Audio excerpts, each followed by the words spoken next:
Well, shalom again, everybody. Ariel Tzadok here from the KosherTorah School, found online at koshertorah.com. Put things in a little context. It's Saturday night here in the world, I guess. Just got out of our holy Sabbath and turned on the news, and well, what do you know? Shocking surprise attack that no one suspected that Iran launched its missiles on Israel. Who would have thought that would have happened? Apparently, everybody in the world thought it was going to happen because it was pretty much advertised throughout the news for 2 days in advance that it was going to come. I mean, what is wrong with the Iranians? Are they learning to be like the Israelis? You know, in Israel, whenever they're going to like bomb someplace, they actually phone ahead and they tell the people, "Hi, we're going to bomb this location, etc." And people, supposedly flee the area. So what? Iran is now telegraphing their military strikes in advance. From what I have seen in the news, um, almost every single missile, drone, whatever they threw out, just like didn't cause any real damage. I heard it was a young child who was wounded, and God bless it, she should get well. I heard that some of them fell on one of the military bases with alleged minor damage. You never know with the reporting. Israel has a very heavy sensor, and probably so does a lot in the West as well. So whether or not we're ever going to get the truth out of it, who knows? But from what I was able to see by watching numerous different news sources, both from the United States and around the world, I don't see the cities in flames. I don't see the bodies, filling the streets. So apparently this was not really a big hit. I mean, did not the Iranians like know this? Or, I get a little conspiratorial every now and then. Was this part of the plan? A plan? Is there really a plan? Well, you know something? Hostilities between Israel and Iran have been growing for a long time, and you don't know how deep this gets. Many of us at the superficial platonic level want to look at this as just a political conflict. It's so much more than that. And you know something? Just to, I have to mention this. Um, as you know, there are so many Jew haters out there. I don't want to call them anti-Semites because that's not really a very accurate term. In all due respect, you have many Jew haters who are Arab, and Arabs are as Semite as Jews are. And if they're anti-Semite, they'd be hating themselves, and they don't. Now, let's be realistic. All right. Not all Iranians are bad, not all Arabs are bad, not all Jews are bad, but in the eyes of those who, shall we say, follow their hearts, then all of, in quote, whoever it is bad. And it's interesting. The Jew haters out there can never, ever say anything good about the Jews, Judaism, or anything of the kind. They always lump all the Jews together.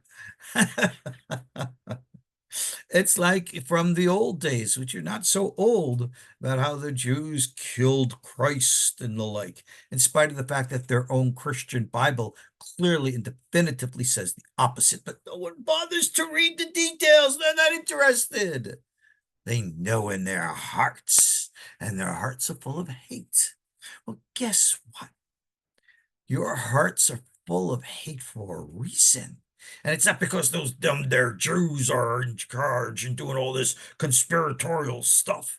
Let me tell you something about Jews. And I'll tell you this from the inside. You think all Jews are the same? You're dead wrong. Jews have never, ever all been the same. You have good ones and you got bad ones, and no one more than a fellow Jew knows that.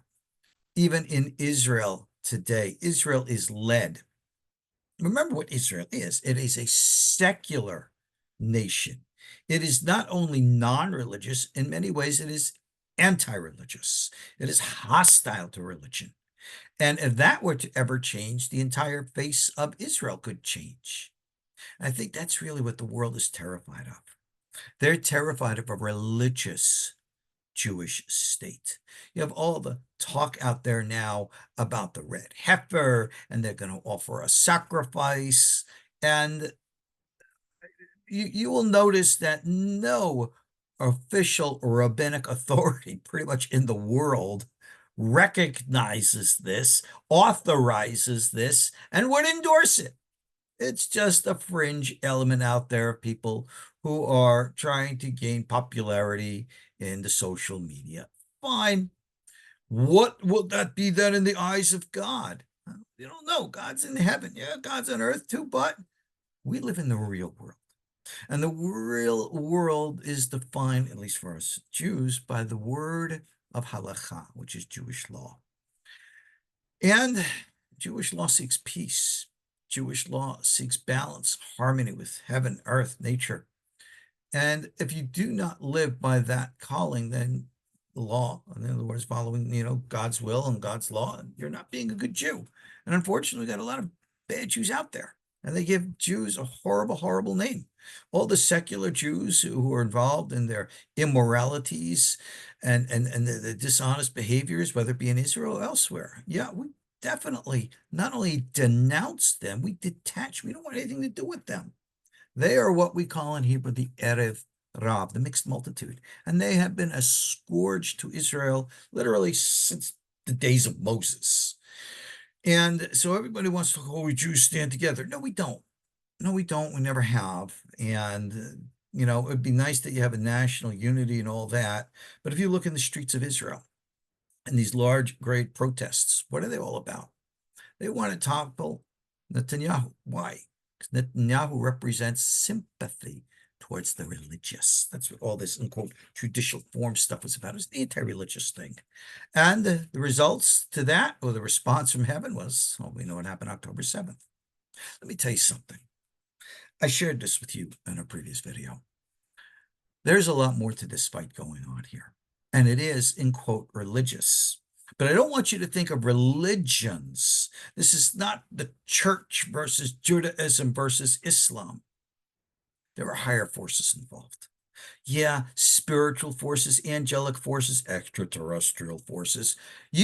One of the things that I've been promoting for years is the angelic, spiritual, and the extraterrestrial are really one and the same. I've always been saying this, and I reiterate it again. Did you know that there are people in Iran who are associated with their military and their plans, who actually focus on invoking the Jinn to fight for them against Israel? No, that's right. They actually invoke the Jinn. Those are the shedim, the demons, right? They do that. And they believe that they're doing what they believe is right. They know. Remember, these ancient Persians going back, they know this stuff. They always have. And there are people who know spiritual stuff throughout the world. We're pretty much doing the same thing. During World War II, right, 100 years ago, but that was a psychic war. You had the occultic forces of the Nazis versus the spiritual forces of the Allies. And today it's no different. And that's why you need to understand this present war is orchestrated. What Iran did right now, today, tonight, was rather minor and insignificant. How will Israel respond? Will they escalate this? Is this the beginning of something bigger? Probably. I think it is. I think it's all orchestrated. I think it's planned. I think there are higher forces on both sides whispering into the ears of their leaders, just like in biblical times. They whispered into the ears of Pharaoh and Nebuchadnezzar and the like. Nothing's changed. And in that respect, I think the worst is yet to come. And I think we all really need to remember God is in control of all these things. And for all of you haters out there, go for it. You know what? God's watching you. God's going to judge you. God knows what's in your heart, and God will judge you accordingly. We, people who try to be faithful to Torah, will always open our hands in warm embrace to those who are willing to be righteous and moral and stand by the laws and word of God. And those of you going to hate us for it, well, then I guess you will. What can I say? All right. God's the ultimate great judge of all. God is the judge of nations. God's the judge of people. God's the judge of us. And I think that is something that you should be very afraid of, because it's not going to be me or you who's going to be doing things. It's going to be heaven. We're in a spiritual war right now, and I think we better pay attention. God bless us all. God protect us all. Thank you again all for listening. Hope and pray that we should have true shalom.